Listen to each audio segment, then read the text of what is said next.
ಗುಡಿಸಲಿನಿಂದ ಬೆಳಕಿನ ಕಡೆಗೆ ಸಾಗಬೇಕಾದರೆ ಬಡವರ ಬದುಕು ಬದಲಾಯಿಸಲು ಸಂಘಟನೆಗಳು ಬಹುಮುಖ್ಯ ಎಂದ ರಾಜ್ಯ ಸಂಚಾಲಕರು ಬಿಎನ್ ಗಂಗಾಧರಪ್ಪ. ಅಂಬೇಡ್ಕರ್ನ ಆಶಯಗಳನ್ನು ಬದುಕಿನ ಜನರ ಕಷ್ಟಗಳಿಗೆ ಸ್ಪಂದಿಸುವ ಭಾರತ ದೇಶದ ಮಹಿಳೆಯರಿಗೆ, ಶೋಷಿತ ಸಮುದಾಯದವರಿಗೆ ಆಚಾರ ವಿಚಾರ ಧರ್ಮದ ಹೆಸರಿನಲ್ಲಿ ಶೋಷಣೆ ಮಾಡ್ತಾ ಇದ್ದಂಥ ಅನಿಷ್ಟ ಮನಸ್ಫೃತಿ ಸುಟ್ಟು ಎಲ್ಲ ಮಹಿಳೆಯರಿಗೆ, ಶೋಷಿತ ಸಮುದಾಯದ ಜನರಿಗೂ ಸ್ವಾತಂತ್ರ್ಯವನ್ನು ತಂದುಕೊಟ್ಟ ಪಿತಾಮಹ ಡಾಕ್ಟರ್ ಬಿಆರ್ ಭೀಮರಾವ್ ಅಂಬೇಡ್ಕರ್ ದಲಿತರಿಗೆ ಕಿಚ್ಚದೆ ಧೈರ್ಯ, ಒಗ್ಗಟ್ಟು, ಹೋರಾಟದ ಸ್ವರೂಪವು ಹೇಗಿರಬೇಕು ಎಂದು ತೋರಿಸಿಕೊಟ್ಟವರು. ವಿಪರ್ಯಾಸ ಏನಂದ್ರೆ, ನನ್ನ ಕೆಲವು ದಲಿತ ಬಾಂಧವರು ರಾಜಕೀಯ ಪಕ್ಷಕ್ಕೆ, ದಲಿತ ರಾಜಕಾರಣಿಗಳಿಗೆ ಜೈಕಾರ ಹಾಕಿಕೊಂಡು ಮತ್ತು ಜಯಂತಿಗಳಿಗೆ ಮಾತ್ರ ಹೋರಾಟವನ್ನ ಮಾಡುವ ಮುಖಾಂತರ ಬಾಬಾ ಸಾಹೇಬ್ ಅಂಬೇಡ್ಕರ್ ಅವರ ಕನಸಿಗೆ ಕೊಳ್ಳಿಯನ್ನ ಇಡಲು ಹೊರಟಿದ್ದಾರೆ. ಇನ್ನಾದರೂ ದಲಿತರು ಎಚ್ಚೆತ್ತುಕೊಂಡು ಬಾಬಾ ಸಾಹೇಬರ ಕನಸನ್ನ ನನಸು ಮಾಡಲು ಕೈ ಜೋಡಿಸಲು ಪ್ರಯತ್ನಿಸಿ. ಎಚ್ಎಂ ವೆಂಕಟೇಶ ಜಿಲ್ಲಾ ಕಲಾ ಮಂಡಳಿ ಸಂಚಾಲಕರು, ಶ್ರೀನಿವಾಸ ಮಂಚೇನಹಳ್ಳಿ ಜಿಲ್ಲಾ ಸಂಘಟನಾ ಸಂಚಾಲಕರು, ದಲಿತ ಹಿರಿಯ ಮುಖಂಡರಾದ ಗಂಗರಾಜು, ಪಿ ದೇವಪ್ಪ, ಗಂಗಾಧರಪ್ಪ, ನಾರಾಯಣಪ್ಪ, ಪಾತಪಾಳ್ಯ ಹೋಬಳಿಯ ಪದಾಧಿಕಾರಿಗಳು, ವೆಂಕಟೇಶ್ ಹೋಬಳಿ ಸಂಚಾಲಕರು, ಸಾದಿಕ್, ನಾಗೇಂದ್ರ, ವೆಂಕಟೇಶ್, ನರೇಶ್, ಲಕ್ಷ್ಮೀಪತಿ, ಜಾವಿದ್, ನರಸಿಂಹಮೂರ್ತಿ, ಸುರೇಶ್, ವಿನೋದ್, ಮುಜಾಯಿದ್, ಸುರೇಶ್, ಜಿಲ್ಲಾ ಸಂಚಾಲಕರು ಎಚ್ಎಂ ವೆಂಕಟೇಶ್, ಬಿಎನ್ ಕೃಷ್ಣಮೂರ್ತಿ, ಶ್ರೀನಿವಾಸ್, ತಾಲೂಕು ಸಂಚಾಲಕರು ಆದಿ, ಸಂಘಟನಾ ಸಂಚಾಲಕರು ವೆಂಕಟೇಶ್ ಎನ್, ಗಿರೀಶ್, ವೆಂಕಟೇಶ್ ಜಿ, ಶಂಕ ವಾರಂಪಳ್ಳಿ, ವರದರಾಜು, ಗಂಗರಾಜು, ಪರಗೋಡು, ಆದಿ, ಮಿಟ್ಟೆಮರಿ, ಸಾಕಿಬ್ ಪಾತಪಳ್ಯ, ಮಹೇಶ್ ಪಾತಪಳ್ಯ, ಕೃಷ್ಣಪ್ಪ, ಶ್ರೀನಿವಾಸ್ ಮುಂತಾದವರು ಹಾಜರಿದ್ದರು. ವರದಿ ರಮೇಶ್ ಬಾಬು ಎನ್, ಬಾಗೇಪಲ್ಲಿ ತಾಲೂಕು. ಕರ್ನಾಟಕ ದಲಿತ ಸಂಘರ್ಷ ಸಮಿತಿ ಬಾಗೇಪಲ್ಲಿ ಶಾಖೆಯ ಇವತ್ತು ಹೋಬಳಿ ಎಲ್ಲ ಪದಾಧಿಕಾರಿಗಳನ್ನ ಇವತ್ತು ಹೊಸದಾಗಿ ಎಲ್ಲ ಯುವಕರಿಗೆ ನಾವು ಇವತ್ತು ಇಲ್ಲಿ ಸೇರಿಸಿ ಪದಾಧಿಕಾರಿಗೆ ಆಯ್ಕೆ ಮಾಡಿದ್ವಿ.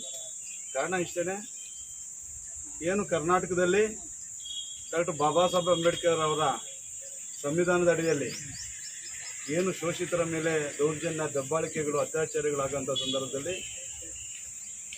ಭದ್ರಾವತಿಯ ಪ್ರೊಫೆಸರ್ ಬಿ ಕೃಷ್ಣಪ್ಪನವರು, ಈ ಕರ್ನಾಟಕದ ಅಂಬೇಡ್ಕರ್ ಅಂತ ಹೆಸರು ಪಡೆದಂಥ ಬಿ ಕೆ ಅವರು 1974-75ರಲ್ಲಿ ಕರ್ನಾಟಕದಲ್ಲಿ ಶೋಷಿತರ ಪರವಾಗಿ, ದಲಿತರ ಪರವಾಗಿ, ಎಲ್ಲ ಜಾತಿಯ ಹಿಂದುಳಿದ ಬಡವರ ಪರವಾಗಿ ಒಂದು ದಲಿತ ಸಂಘರ್ಷ ಸಮಿತಿಯಲ್ಲಿ ರಾಜ್ಯದಲ್ಲಿ ಕಟ್ಟಿದರು. ಆದರೆ ಇವತ್ತು ಆ ದಲಿತ ಸಂಘರ್ಷ ಸಮಿತಿ ಇವತ್ತು ಪ್ರಬಲವಾಗಿ ಎಲ್ಲ ಜಿಲ್ಲೆಗಳಲ್ಲೂ, ತಾಲೂಕುಗಳಲ್ಲೂ, ಗ್ರಾಮಗಳಲ್ಲೂ ಇದೆ. ಯಾಕಂದರೆ ಬಾಬಾ ಸಾಹೇಬ್ ಅಂಬೇಡ್ಕರ್ನ ಇವತ್ತು ಈ ರಾಜ್ಯದಲ್ಲಿ ಯಾರಾದರೂ ಒಂದು ಗ್ರಾಮ ಮಟ್ಟದಲ್ಲಿ ಅಂಬೇಡ್ಕರ್ನ ಇವತ್ತು ನೆನೆಸ್ತಾರೆ ಅಂದರೆ ಅದಕ್ಕೆ ಹೊಣೆ ಯಾರಂದರೆ ಇವತ್ತು ಪ್ರೊಫೆಸರ್ ಬಿ ಕೃಷ್ಣಪ್ಪನವರು. ಅವರು ದಲಿತ ಸಂಘರ್ಷ ಸಮಿತಿ ಕಟ್ಟಂಥ ಸಂದರ್ಭದಲ್ಲಿ ಪ್ರತಿಯೊಂದು ಹಳ್ಳಿಗೂ ಅಂಬೇಡ್ಕರ್ನ ಎತ್ಕೊಂಡೋಗಿ ಪರಿಚಯ ಮಾಡಿಕೊಟ್ಟಂಥ ಈ ಕರ್ನಾಟಕದ ಏಕೈಕ ನಾಯಕ ಅಂದರೆ ಪ್ರೊಫೆಸರ್ ಬಿ ಕೃಷ್ಣಪ್ಪನವರು. ಆದರೆ ಇವತ್ತು ಈ ಸಂಘಟನೆಯಲ್ಲಿ ಈಗ ಅಖಂಡ ಕೋಲಾರ ಜಿಲ್ಲೆ ಇದ್ದಂಥ ಸಂದರ್ಭದಲ್ಲಿ ನಿಮ್ಗೆಲ್ರಿಗೂ ಗೊತ್ತಿದೆ, ದಲಿತ ಸಂಘರ್ಷ ಸಮಿತಿ ಹುಟ್ಟಿದ್ದೇನೆ ಕರ್ನಾಟಕದ ಕೋಲಾರ ಜಿಲ್ಲೆ. ಆದರೆ ಆಗಿನ ಪರಿಸ್ಥಿತಿಯಲ್ಲಿ ಇವತ್ತಿನ ಮುನ್ಷಾಮ್ ಇರ್ಬೋದು, ಅಂತಾರಾಜ್ಯ ಸಂಚಾಲಕರಾದ ಗಡ್ಡ ವೆಂಕಟೇಶ್ ಅವರು ಇರ್ಬೋದು, CM ಮುನಿಯಪ್ಪನವ್ರು ಇರ್ಬೋದು, ಎಲ್ಲರೂ ಸಹ ನಮ್ಮ ಶಿವಣ್ಣವರು, ಬಹುಜನ ನಾಯಕರು ಶಿವಣ್ಣವರು ಇವತ್ತು ಈ ಜಿಲ್ಲೆಯಲ್ಲಿ ಪ್ರಬಲವಾಗಿ ಕಟ್ಟಂಥ ಮಹಾನಾಯಕರು. ಆದರೆ ಇವತ್ತು ಏನಾಗ್ತಾ ಇದೆ ಅಂತ ನೀವೆಲ್ಲ ಇವತ್ತು ನೋಡ್ತಾ ಇದ್ದೀರ. ಇವತ್ತು ಪತ್ರಿಕೆಗಳಲ್ಲಿ, ಮೀಡಿಯಾದಲ್ಲೆಲ್ಲ ಬರ್ತಾ ಇದೆ. ಇವತ್ತು ಅವರ ಸ್ವಾರ್ಥಕ್ಕೂ ಸ್ವಲಾಭಕ್ಕೂ ಬೇರೆ ಬೇರೆ ಸಂಘಗಳನ್ನ, ಯಾಕಂದರೆ ಇದು ಸ್ವಂತ ಮನೆ ಇದ್ದಂಗೆ, ಈ ಮನೆನ ಹಾಳು ಮಾಡಿ ಇವತ್ತು ಅವರವರ ಇಷ್ಟಾನುಸಾರವನ್ನು ಬೇಳೆ ಬೇಸ್ಗಳಲ್ಲಿ ಇವತ್ತು ಎಲ್ಲ ನಾಯಕರು ಇವತ್ತು ಬೇರೆ ಬೇರೆ ಕಡೆ ಹೋಗ್ತಾ ಇದ್ದಾರೆ. ಆದರೆ ಇವತ್ತು ದಲಿತ ಸಂಘರ್ಷ ಸಮಿತಿ ಎಲ್ಲೂ ಈ ರಾಜ್ಯದಲ್ಲಿ ಅದನ್ನು ಯಾರು ಏನೂ ಮಾಡೋಕ್ಕಾಗಲ್ಲ. ಅದು ಈಗಲೂ ಪ್ರಬಲವಾಗಿ ಅದು ಬೆಳೀತಾನೆ ಬರ್ತಾ ಇದೆ.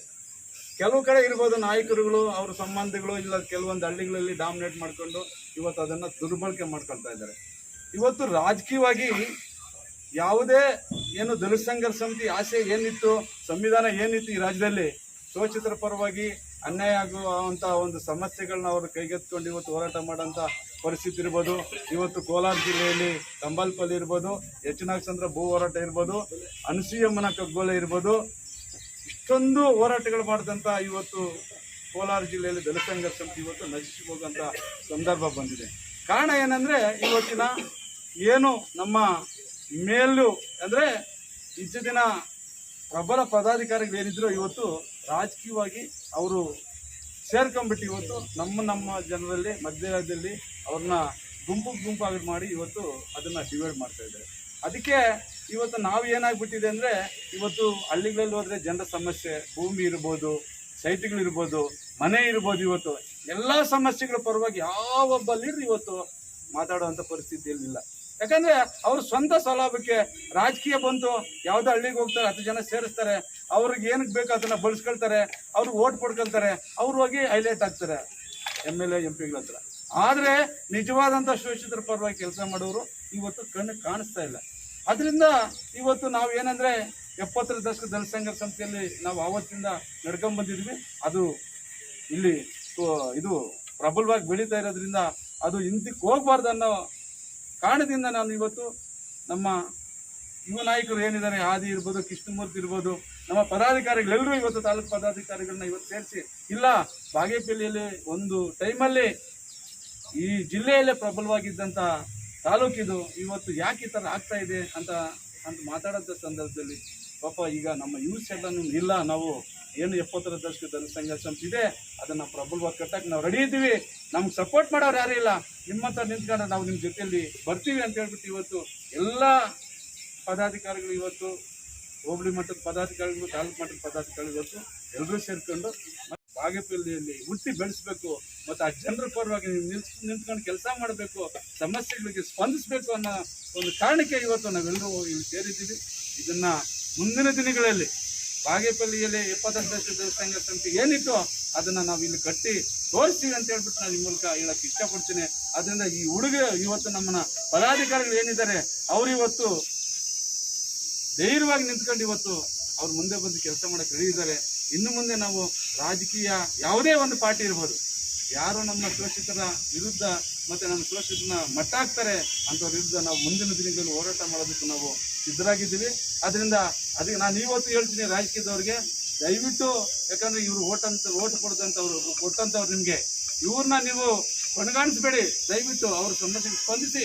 ಇವತ್ತು ಬಕ್ರಕನ ಸಾಗುವಳಿ ಇರ್ಬೋದು, ಯಾವುದೇ ಒಂದು ಸೈಟ್ ಇಲ್ಲ, ಒಂದು CC ರಸ್ತೆಗಳಿಲ್ಲ, ಇವತ್ತು ಏನಾಗ್ತಾ ಇದೆ, ಇವತ್ತು ನಮ್ಮ MLAಗಳಿದ್ದಾರೆ ಆಯ್ತಲ್ವಾ, SCP ದುಡ್ಡುಗಳು ಇವತ್ತು ಏನಾಗ್ತಾ ಇದೆ, SCP TSP ಏನಾಗ್ತಾ ಇದೆ, ದುರ್ಬಳಕೆ ಮಾಡ್ಕೊಳ್ತಾ ಇದ್ದಾರೆ. ಆ ದುಡ್ಡನ್ನ ಎತ್ಕೊಂಡೋಗಿ ನಮ್ಮವ್ರಿಗೆ ನಾವು ಗ್ಯಾರಂಟಿ ಕೊಡಿ ಅಂತ ನೀವು ಹೇಳಿಲ್ಲ, ಕೊಡ್ರಿ ನೀವು ಗ್ಯಾರಂಟಿ ಕೊಡಿ ಅಂತ ಹೇಳೋದಿಲ್ಲ. ಆದರೆ ಗ್ಯಾರಂಟಿಗೆ ನಮ್ಮ ದುಡ್ಡು ಎತ್ಕೊಂಡೋಗಿ ನೀವು ಯೂಸ್ ಮಾಡ್ಕೊಳ್ತೀರಲ್ಲ, ನಿಮ್ಗೆ ಅರ್ಹತೆ ಇದೆಯಾ? ಹಾಗಾದರೆ ಬೇರೆ ಜಾತಿಗಳಲ್ಲಿ ಬೇರೆ ಕಂಪ್ನಿಗಳಲ್ಲಿ ದುಡ್ಡಿದೆ, ಅವ್ರದ್ದು ಯಾಕೆ ನೀವು ಅದನ್ನು ಟಚ್ ಮಾಡೋಕ್ಕೆ ಹೋಗ್ತಾ ಇಲ್ಲ? ಆದರೆ ನಾವು ಬಿಟ್ಟಿಯಾಗಿ ಬಿದ್ದಿದ್ದೀವಿ, ನಾವು ಎದುರು ನಿಮಗೆ ವಿರುದ್ಧವಾಗಿ ಮಾತಾಡೋರು ಯಾರೂ ಇಲ್ಲ. ಯಾಕಂದರೆ ನಮ್ಮ ಲೀಡರ್ಸ್ ನಿಮ್ಮ ಹತ್ರ ಈಗಾಗಲೇ ಹೊಂದಾಣಿಕೆ ಮಾಡ್ಕೊಂಡ್ಬಿಟ್ಟಿದ್ದಾರೆ, ಅದ್ರ ವಿರುದ್ಧವಾಗಿ ಯಾರು ಮಾತಾಡೋರೆ ಈಗ ಇರುವಂಥ ಪರಿಸ್ಥಿತಿ ಜಿಲ್ಲೆಯಲ್ಲಿ ಆಗ್ತಾ ಇದೆ ಆಯ್ತಲ್ವಾ. ಇವತ್ತು ನೀವು ನೋಡ್ತಾ ಇದ್ದೀರಾ ಈ ರಾಜ್ಯದಲ್ಲಿ ಏನಾಗ್ತಾ ಇದೆ, SCPಗಳಿಗೆ SC STಗಳಿಗೆ ಏನಾಗ್ತಾ ಇದೆ, ಅನ್ಯಾಯ ಆಗ್ತಾ ಇದೆ, ಹಿಂದುಳಿದವ್ರಿಗೆ ಏನಾಗ್ತಾ ಇದೆ ಅನ್ನೋದನ್ನ ನೋಡ್ತಾ ಇದ್ದೀರಾ.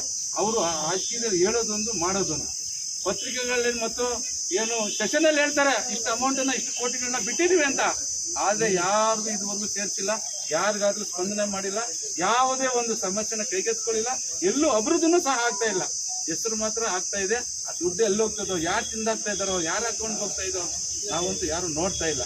ಅದಕ್ಕೆ ಮೊದಲು DSS ಇಂಥವನ್ನ ಕೈಗೆತ್ಕೊಂಡು ಹೋರಾಟ ಮಾಡಿ ಅಧಿಕಾರಿಗಳನ್ನ ಎದುರಿಸಿ ರಾಜಕೀಯವರು ಇಲ್ಲ.